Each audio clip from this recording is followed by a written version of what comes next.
All right, Abbie Fish, welcome to Swim Out of the Box. I'm excited to talk to you because I always get to see you on Instagram, and you're always so thoughtful, I think, about not just swimming, but also how you represent yourself.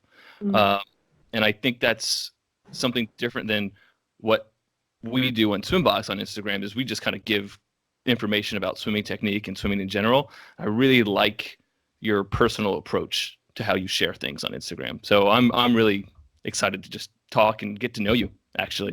So Yeah. give us a bit of a background about yourself, please.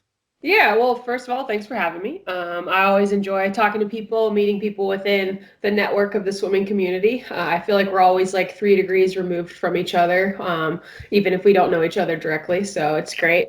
But yeah, so I appreciate what you said on Instagram. I do try to be super transparent. I realize like yeah, I run a company and I have my own brand, but the brand is mine and it's based off of me. And so I want to be super personable. I want people to know who I am. Not just think of me as kind of like something that's behind like a shark face or anything like that. Right. So yeah, I like to let my personality run through. And like this morning, I uploaded a video of me hip hop dancing, and that has nothing to do with swimming, but I think it's hilarious. It entertains me, and people think it's funny. So that's kind of my Yeah. approach with that. But yeah, swimming's been a part of my life for basically all of my life. I started swimming when I was 4 years old. My mom was fairly reluctant on that. She was like, "Yeah, you're a little young," but she let me make the choice, and I started swimming. And yeah, I retired at the age of 25. So I had a fruitful Wow. 20-year career going on, and That's it pretty amazing. much hasn't stopped. Yeah, I started coaching as I was still training, and Mhm. yeah, now have had a bunch of different coaching jobs and have ended up now with my own business. And it's been a crazy, wild ride, but I'm stoked to see where it continues to go. Cool. So I'm always interested why people go into coaching. So Mhm. what were like some of the reasons you went into coaching? Because we all have our own sort of reasons, I guess. Yeah, so actually, I didn't want to coach. I was like pretty darn adamant that I wasn't going to coach because I saw a bunch of people that I knew that were like pretty bitter with their swimming careers get into coaching, just because they didn't really know what else to do and they didn't really know like what their identity was outside the sport. But then they'd be in it for a couple years and then, move on to something else. And with females on top of that, it was kind of like, well, how do you balance even coaching anyways? Like, say you liked it, and then it's like, how do you have a family and kids and Hmm. balance everything else? So I was like, you know what? No, like, this isn't the profession I want to be in. I'm going to go to physical therapy school, like, very much dead certain. Like, that was my path the first day I set on campus for college, and that's the same major I had all the way through college. Like, that was what I was determined to do. But ironically, I retired early at UGA. During my senior year, I had a bunch of different like health issues and shoulder problem, and just kind of like life happened to me when I was in college, Hmm. which I felt like kind of forced me to make a decision on swimming earlier than I wanted to. So I left with a very bitter taste in my mouth, and I was definitely like, no. But once again, most of my friends were swimmers. So when I stopped swimming, everybody else was still training, and I was at home twiddling my thumbs, being like, wow, I have so much more time to do things, but I don't know what I should be doing. And yeah, I was dating someone at the time who was a coach as well. And they were like, you know what? You should coach. And I was like, absolutely not. 100% no. And one day it turned into 2 days, and 2 days turned into three, and just slowly but surely, it was kind of like, why don't you just come to the pool? Why don't you just try it out? Why don't you just see? And yeah, I ended up going like once a week, twice a week. And then it became, I was back at the pool every single day. And it helped me totally change my attitude on my own swimming career. And it just helped me remember from a coaching perspective, like I was that 8-year old running in with my goggles on and my backpack down to my knees and just kind of like a hot mess. And that's what I loved about swimming. It wasn't necessarily like all the accolades or things that were happening to me in college that, Hmm. made swimming better. So yeah, I started coaching and haven't stopped since. Yeah. So it's actually kind of interesting parallels because I swam at the Savannah College of Art and Design. So, Yes, yeah. so exactly. So we kind of like have that Georgia connection there. Mm, I also grew up just south of Atlanta, so mm, my oldest brother went to Georgia Tech, but my other brother is a huge UGA fan. yeah. So that's an interesting connection. But I had shoulder issues my senior year of Mm, swimming as well, and I had surgery on both of my shoulders. Mhm. my senior year. And that's why I decided to swim, because my injuries could have been prevented with better knowledge, better coaching. And Mhm. when I had the injuries, physical therapists didn't know how to fix me. They just told me Yeah. to stop doing butterfly, and that was not the issue. I was a backstroker, so it Mhm. didn't make any sense, right? So it's just like, well, if I want to continue to do the thing that I love the most, the two things that I always were constant in my life were swimming and art. Mhm. I was like, well, I've got to figure out how I can teach somebody else to never have those injuries. And so Mhm. that's why I got into coaching. And so it's kind of like, it's interesting. And you brought up really good points. I think it's no one gets into coaching to be a millionaire, right? No one's like, oh, I'm going to No. be filthy rich as a swim coach. All Yeah. right. So Negative. yeah, it's like this decision you have to make. Are you going to be able to afford having a family and free time? Because I think what a lot of people don't know about swim coaches is they have very little free time.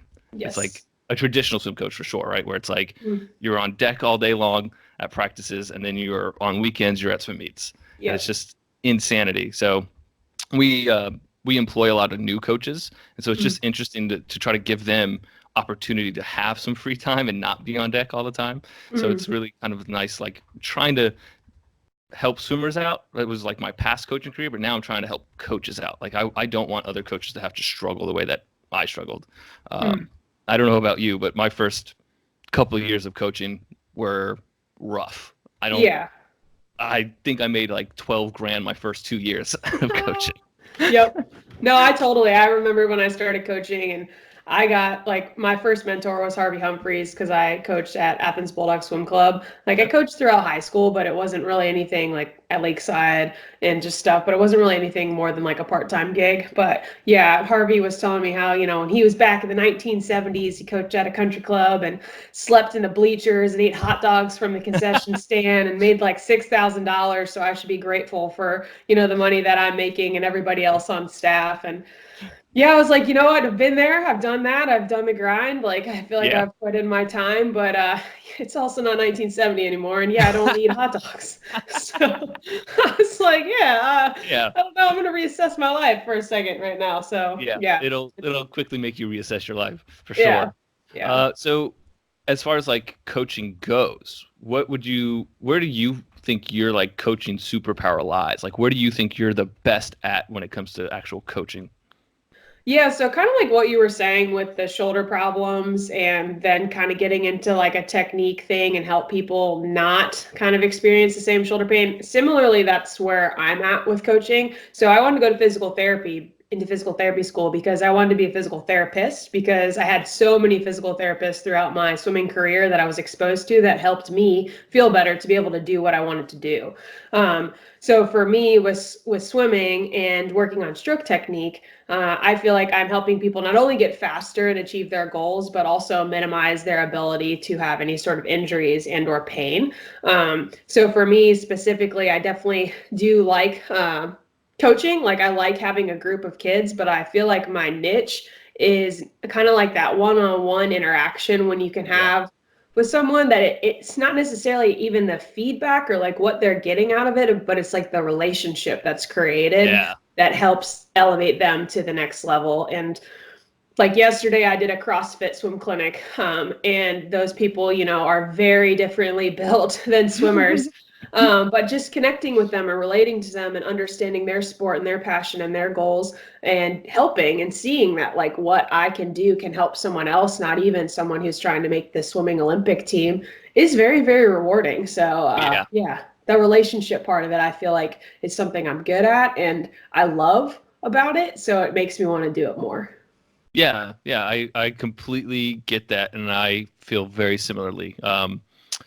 I only work with 23 clients per quarter now, so that I Mm, can have better relationships with people. I mean, before I mm, was seeing like tons and tons of people day in, day out, right? So it's nice to be able to have those connections, and mm. it almost, like you said, like it's not about getting someone to the point just to go to the Olympics. It's like you start to get to know people and they understand their ultimate goals, and a lot of it can be just they want to swim indefinitely until they're 90 years old, Mm, right? It doesn't necessarily need to be a competitive goal for me to want to work with somebody. mm, Um, And I've actually had these conversations with some of my age group athletes that like, if their coach is willing to ignore them because they didn't swim well, they might want to find a coach that wants to just help them. Yeah. Not someone that wants to just make great swimmers. Yeah. So anyone that's willing to learn how to swim or be better at swimming, that's who I want to work with. So I completely understand that sensation, that feeling. I get it. It's such a good and rewarding feeling. Yeah. How often are you kind of do you do like swim lessons? You said one-on-one. Do you consider that a swim lesson? Is that what your main focus is? Yeah, so I call them like stroke technique lessons, but yeah, I do them like I don't know, a couple times a week, and then on weekends they're pretty much stacked. And then I do coach a local club team as well. I feel like I've done the whole full-time coaching stuff, and I'm glad that I have, so I have that perspective. But I also felt like when I worked at the race club a couple years back, all I did was one-on-one instruction, and then we'd come in and do camps, but it was never like you touched people more than a couple times a year. And for me, I kind of felt like that in itself wasn't keeping me as fresh as I could be when I'm like at practice every single day and trying things and working through training cycles and really looking at the overall pie still. So I part-time coach this local club team. I have a group of 12-year-olds, which is like, it's just hilarious. And then I bounce off of that and I go into either, like the more elite stroke technique lessons, or I'll do like even like adults that want to learn to swim, and all that stuff is kind of on the peripheral. So it's a great balance, and I feel like it keeps me fresh because they're not always necessarily the same. And yeah, my 12-year-olds are like my guinea pigs. So I'll be like, hey, did you see Lily King did a reverse breaststroke on Instagram? Like, why don't you guys try that for a 25? And they're like, oh my gosh. And then they freak out and then they try it. So it's fun. Very cool. Yeah. Do you actually swim still? I do. So it's like more of I dabble at swimming. Well put. Well put. Yeah. I think every swimmer, as I like to call us, has a weird relationship with swimming where it's like not quite something you want to give up, but it's not quite something you ever want to do at that level again. And so, yeah, it's taken me a really long time to get to the point where I enjoy swimming and like enjoy going to the pool. But it's like a fine line of like, don't make yourself go, because if you go, you might just absolutely dislike the next 2 hours of your life. Right. Yeah.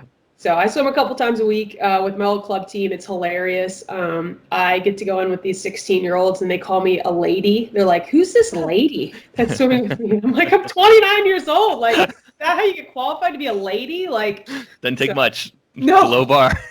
Well, my old club coach loves it. He always makes fun of me and whatever. And I'm like, you know what? I get in there so I can kick my own butt and just prove that, like, I can still do this if I wanted to. And it's, it's good memories and just everything. So I enjoy it. Cool. Very cool. What's your specialty? What do you think your specialty is, or your favorite stroke? Sometimes favorite strokes aren't not necessarily specialties. Yeah. Well, my favorite stroke / specialty is butterfly. Is that what it is still now? No. Like, I don't swim a whole lot of butterfly. It makes my shoulders still hurt, which is unfortunate. So I do a lot of freestyle, and I'm pretty good at underwaters. Like, I'm still pretty good at kicking, which is like strange. So I love me some underwater like fin sets that are kicked. So yeah, those are kind of like, if Mike DeBoer is my old club coach, and if he ever has a set that's like underwater with fins, I'm like, oh yeah, these kids are going down. That's nice. I love kicking the ass of 16-year-olds. Yes. I'm like, I can't do anymore. real good about myself today. Nice.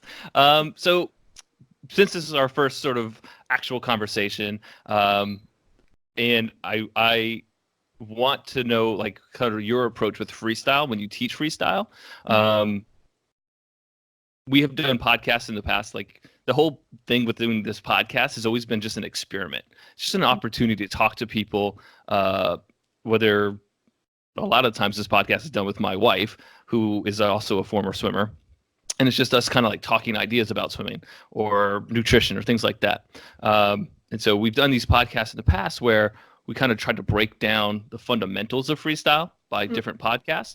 And I think every coach probably has their own way of spotting different things in a stroke. So how do you go about like kind of like where do you start? Do you start at the legs, the torso? Where do you start?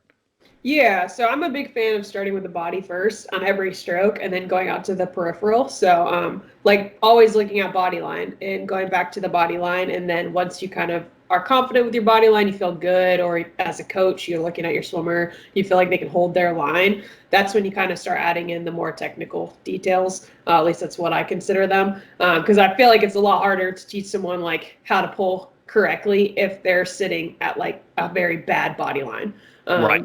Yeah. So a stroke technique for me, I always use this analogy. It's like a puzzle and you have all these pieces and there's all these things that make sense and these things that help, and coaches articulate them all very differently. But it's like the art of coaching is looking at all these puzzle pieces and then putting together essentially the masterpiece in the best and fastest and most efficient way that we can with whoever we're working with. So you can obviously put the pieces of the puzzles together at different times and at different points and probably end up with the same outcome, but it might not be as quick. So Right.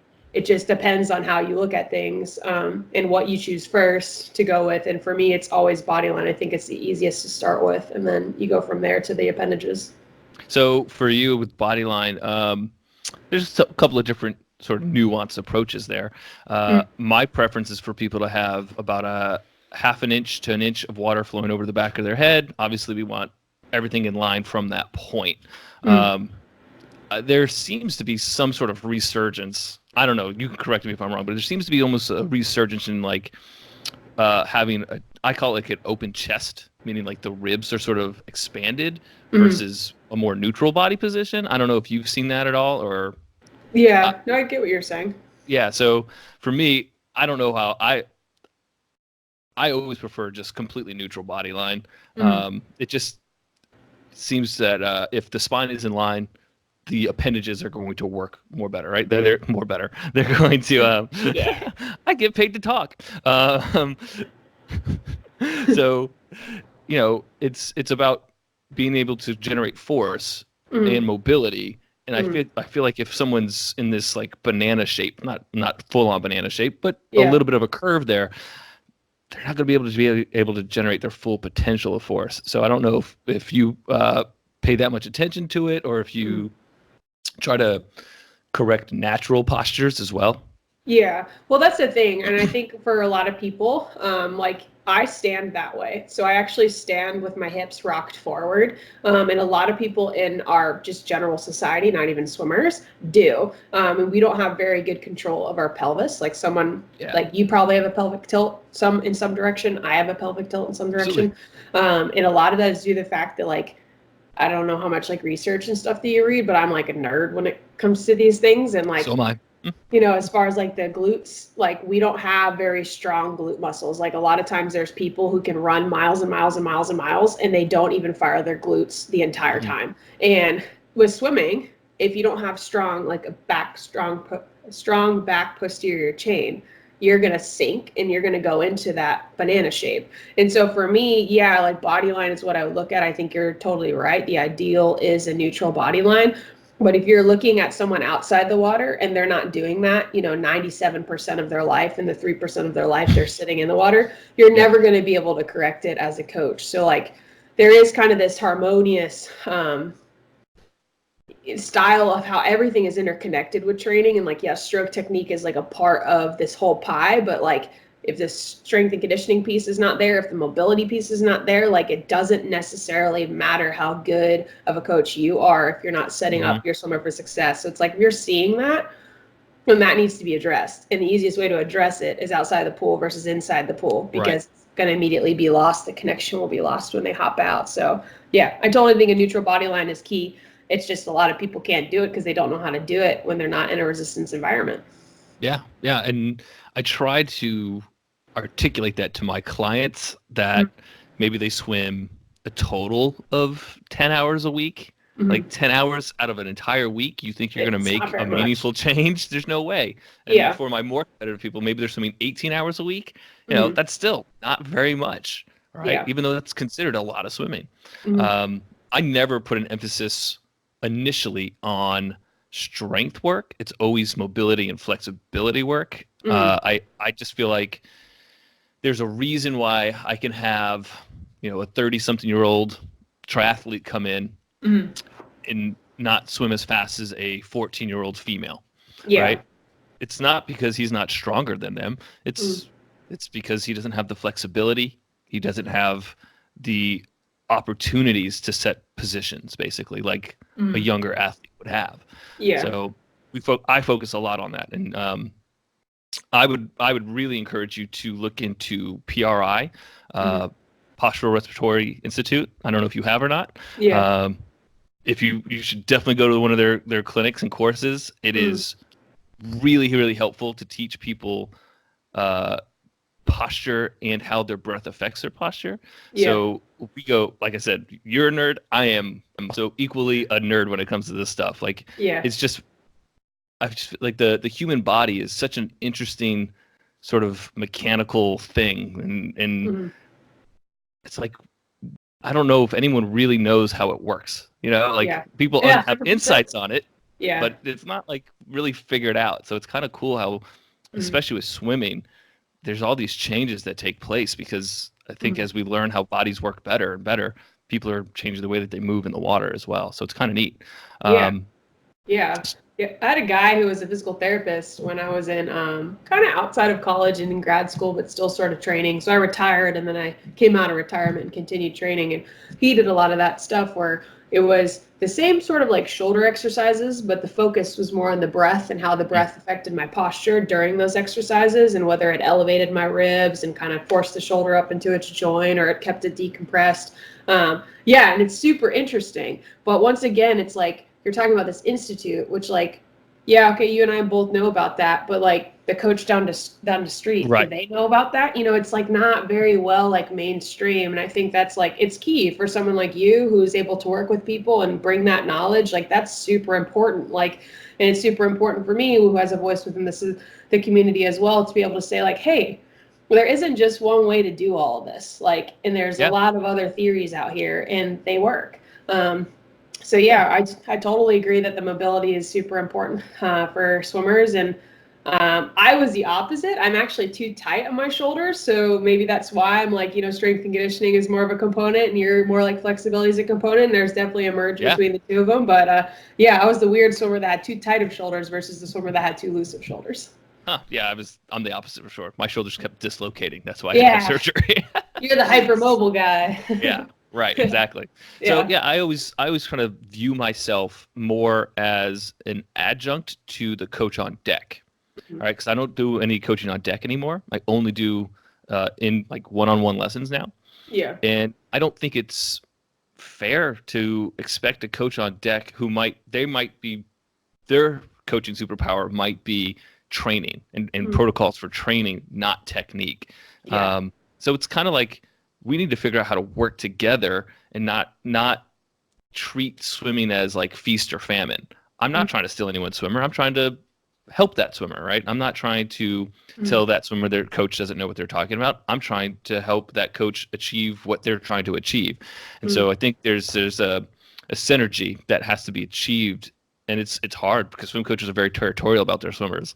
So it's tricky. It's a tricky thing to do. Yeah. So. Yeah, I worked with swim labs. I have on and off over the last few years, and kind of like similarly to how you're feeling, there's been a lot of like, I don't want you giving instruction to my kid because this is how we talk about it, this, that, and the other. And even with working at the race club, like I've always had very non-traditional coaching jobs. So I think people were like, how do you fit in this space? Like, like what exactly are you trying to do? Like, and all this stuff. And it's been really interesting to kind of forge that path and be like, like what I'm doing is important, and what I'm doing is not to overstep you or to make you feel like you're less than me. Like, we're all on the same playing field. And at the end of the day, you want swimmers to get better. I want swimmers to get better. Right.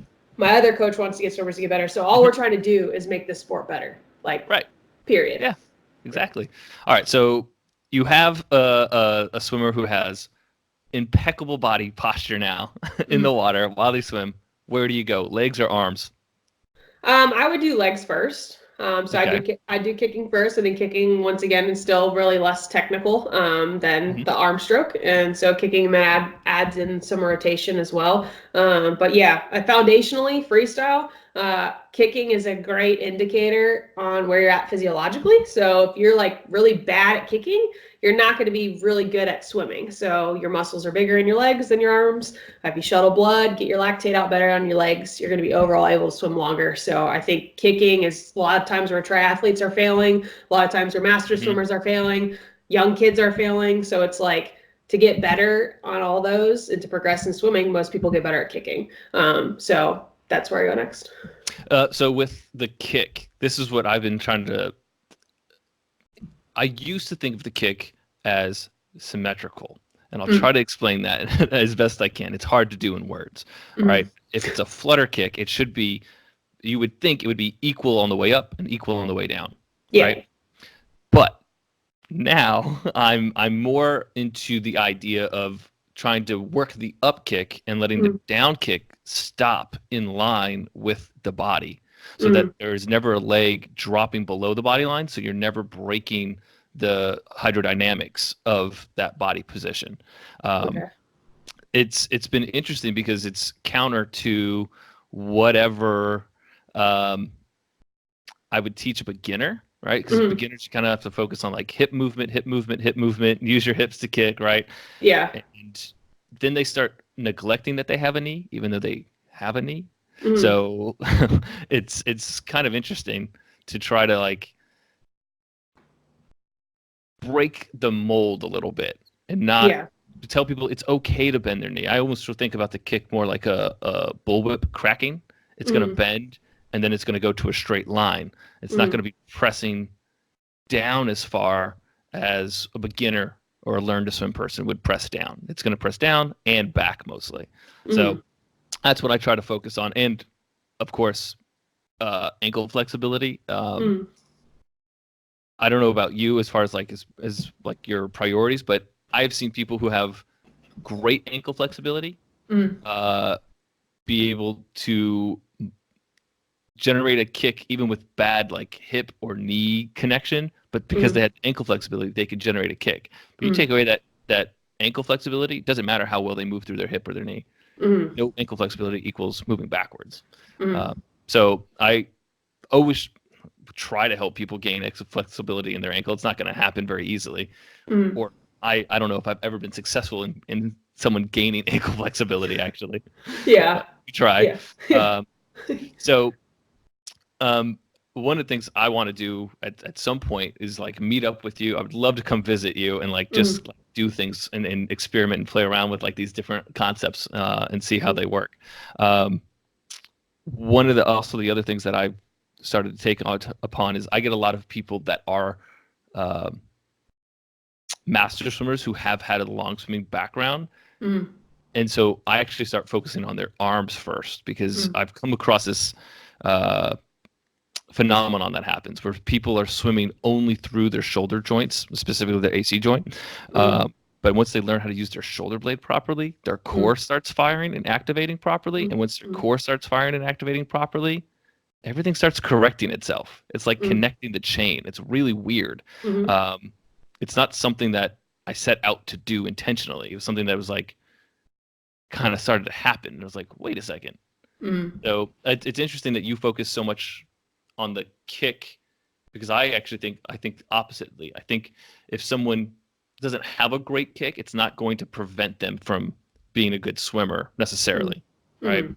But Yeah. I know where you're coming from because I Mm, also work with a different population. I also work with like distance swimmers, like mm, marathon swimmers, and I agree, outright agree. Triathletes have been told a lie that they don't need a kick. That is an yeah. outright lie. Mm, So uh, yeah. combating that's very difficult. It's very Mm, hard. I, mm, I don't know why it's so hard, but it's just kicking. It's gonna yeah. be okay, right? Yes. Yeah. No, totally. You do a lot. I don't understand what triathletes' mindsets on that because they do so much else with their legs. Like they cycle for miles and miles and they run for miles. But yeah, with kicking, I think it's just because it's hard and the ankle flexibility, pretty much everything you do outside of swimming training is in the opposite position for the feet. So you're not necessarily kicking in plantar flexion unless you're choosing to. So yeah, they're just not taught necessarily how to do that. But yeah, I totally get what you're saying. Like, you can be a good swimmer, you can be efficient, you can go swim laps. Like, it depends on the goal, obviously, like how you would go across, who you would work with. But for most of the people that I work with, it's like, I want to swim as fast as I can. And yeah, you need to have a kick to do that. You can't have like your front half kind of drag along the back half without a motor behind it. So Right. yeah. Absolutely. Yeah. So, like, do you have like specific sort of magical cues that you use? Like, what are the like, like sometimes you just have a way that you say something and it connects with the majority of the people that you say it to. Is there something that you have like for that with like kick goes, as far as kicking goes for freestyle?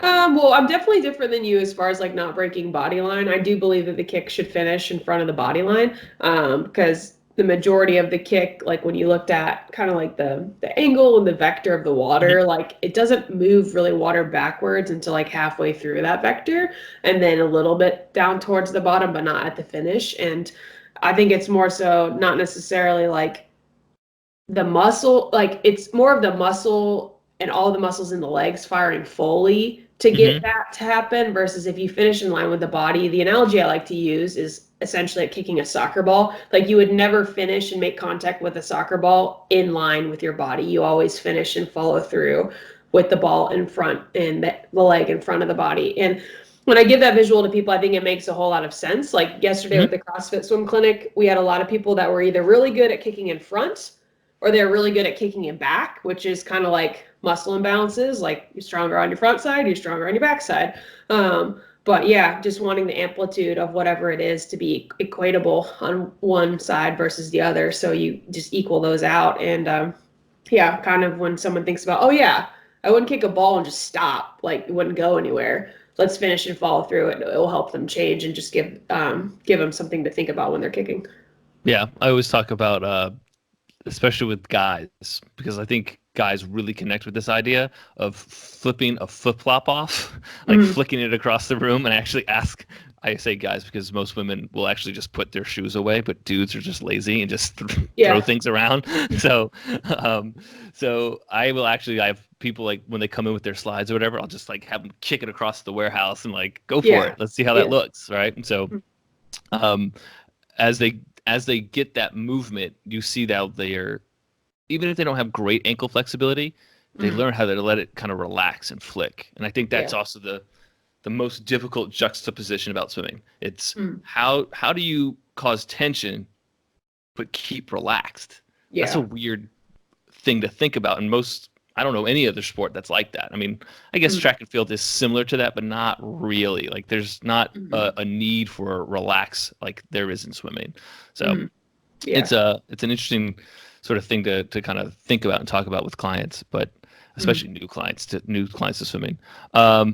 So what about, I'm very curious to hear about when you start working on the breath.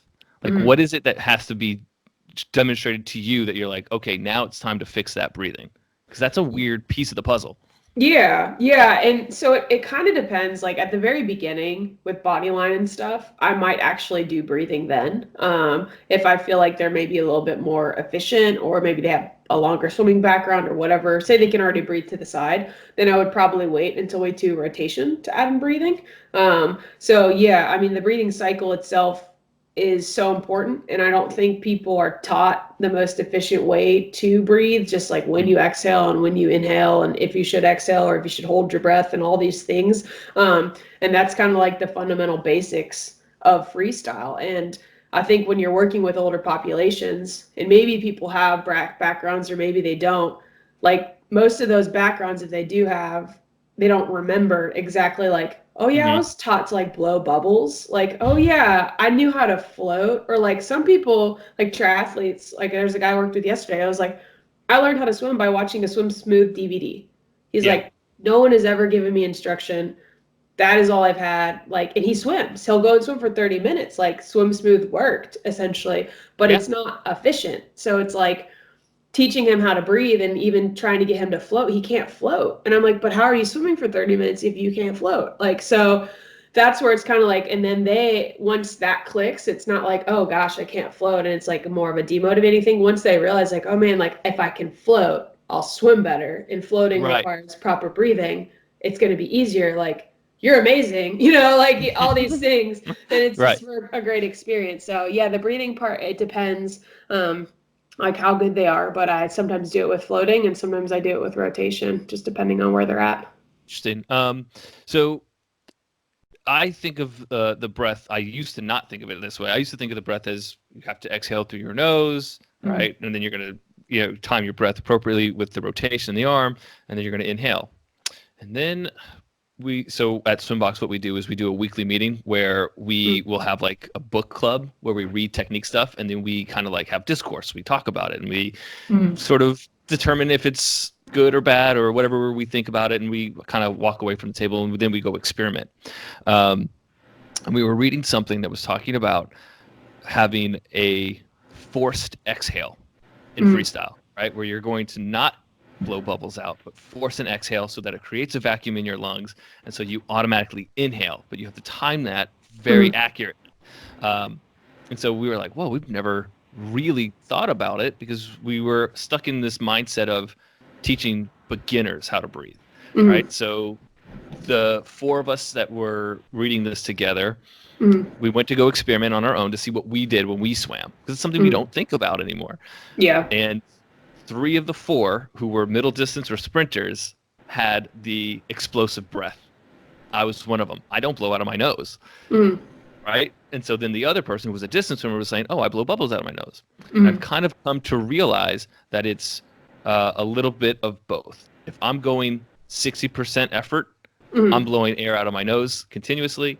If I'm sprinting or going 75% effort, I'm doing that more of a forceful breath. So it's kind of interesting to have these nuances. And I don't know if you've experienced that at all, if you know what I'm talking about, or if you've read about that at all. It was actually really crazy. So I was working with a girl, not this weekend, but past weekend. She's from Canada. She's pretty good. She's 11. And her mom was like, yeah, her backstroke is just like, something's wrong with her backstroke. Her arms just don't move, and like, la, la, la. And I was like, okay, we'll take a look at it, see what's going on. And she was breathing in and out of her nose on her backstroke. Oh. Have you ever seen that before? No, that sounds terrifying. Yeah, and I was like, well, no wonder why you can't actually speed up your arms. Like, you're getting no air, like, the whole time. Killing herself. You're like a grandma taking a stroll at a beach, like, and like she's laughing when I'm telling her this. And I'm like, I was like, to me, that's kind of like a glaringly obvious thing. But when I looked at her, I was like, okay, what is going on? And then I just saw the mouth was closed. And I was like, why is her mouth closed? And I'm like, how are you breathing? She's like, well, I breathe in and out of my nose. And I was like, do you do that in freestyle? No. And I'm like, why do you do this in backstroke? She's like, I don't know. I just started doing that. I was like, wow, you are a gem, because most people like cannot do that and sustain a stroke. Like, that's extremely difficult. And once we corrected it, her tempo increased, and it was just like boom, boom, boom. But I was like, how did your coach like not notice that? Like, but yeah, that's crazy. Yeah, fixed it.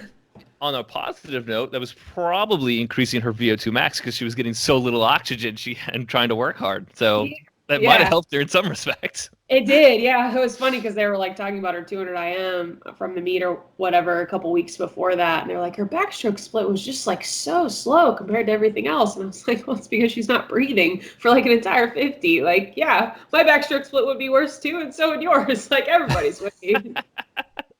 Right. So as far as timing goes of the breath, is also a really always an interesting conversation to me, because I used to teach you start to turn your head as you initiate the pull or you initiate the catch. I don't teach that anymore. I actually tell people to initiate the turn of their head as their arm is like midway through their power phase, around the middle of their rib cage. And I started doing that, recognizing, because that's when their hip was actually turned in the rotation. I think of like the body in globes. Your head is a really small globe. Your hips are a big globe. All right. So your head can move a lot faster than your hips can. So if I start moving my head before my hips, then I'm going to take an early breath. But if I move my hips, then my head, no issue. Mm-hmm. So that's how I teach at Tommy. What I've had coaches disagree with me in the middle of clinics. Like one of the things I do also is teach the level 1 and 2 certifications for master swimming, and Yeah. people will outright be like, "No, that's not how you do it." Like, okay, Yep. all right, sure, prove me wrong, I guess. But, Yeah. Yeah. so is that a similar approach for you, or how do you approach it? Well, yeah. I mean, I think the most traditional way of breathing is what you were saying before, where it's hand entry, head turns kind of thing, and it's in conjunction with the pole. And, with like kind of like Swim America and other these like Maine Learn to Swim, they teach that specifically, and they teach, catch up freestyle, which is all kind of great. But That's yeah. very C of you. Yeah, so but I would say that there is kind of like a new style of breathing, whether it's like going to be super mainstream or not. And I don't think it's necessarily even at the same timing of how you're teaching it, but it's more like completing the breath sooner versus initiating the breath later. And what it does is like Nathan Adrian does it. So I wrote a blog post on it, and I just call it Nathan Adrian breathing. So he basically tries to drop the head down and get the body back in a straight line quicker. So he takes more breath. So he breathes every stroke, and he gets more air he gets more air over time because even though it's a smaller breath, because he's taking more breaths, and he's in a better power position for his pull by getting his head down sooner versus keeping the head to the side and then continuing like through that catch phase and going into the exit, which is that most propulsive portion of your freestyle stroke.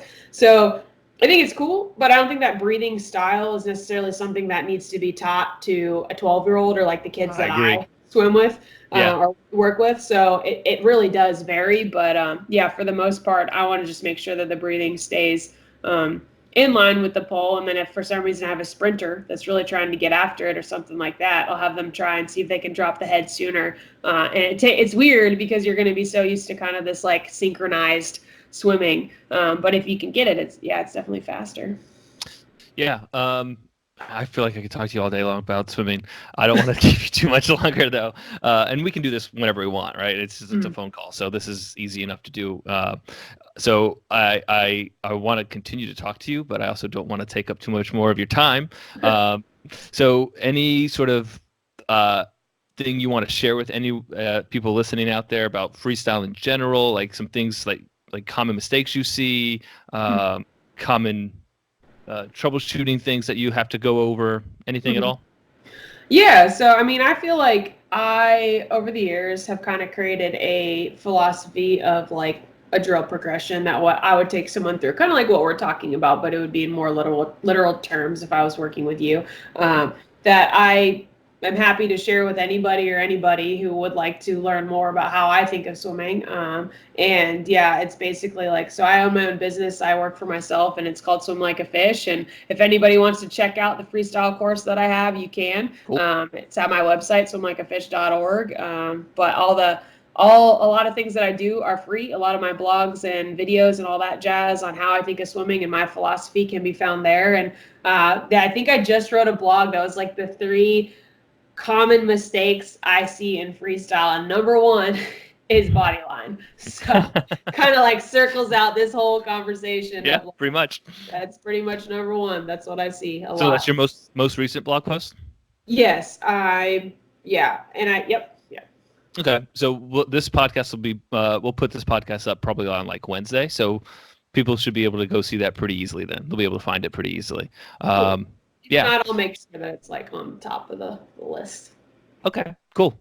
All right, so sounds good to me. I really want to keep talking to you, so we'll touch base again at some point, and we'll do this again hopefully soon because it's been fun. It's been really fun talking with you, and I come visit. I really want to come visit. Like, you have no idea. When we were pre-planning this podcast out, I really looked into a lot of different options to come visit. Yeah. But I felt like it was smarter to get the chance to talk to you first than to wait to visit. And Louisville's blowing up. I mean, I can't get away from it. Everyone keeps talking about how great it is there. So I really want to come visit. Yeah. What's the weather like in April? April's pretty nice. I mean, like the summer here can get pretty hot, but April's not hot yet. So you'll have a solid like spring season. That yeah. I mean, as long as you don't have allergies, we're in the Ohio Valley. It's nice out. So yeah, we're not swimming outside yet. That's the only thing. All the pools will still be indoors. But overall, it's even not that bad right now. Like it's cold, but it's still sunny. So as long as I see sun, I'm cool. Like that's how I work. Yeah. All right. Well, maybe I'll try to plan something out for April because I hate April in DC. It's deceivingly cold. It's always beautiful and sunny, but it's always freezing. It just doesn't make sense to me. No. So, yeah. Well, cool. Yeah, definitely. Let me know. yeah, we'll figure it out. All right. So, thanks again. We'll do this sometime soon. All right. Sounds good. All right. Talk to you later. Have a good one. Bye.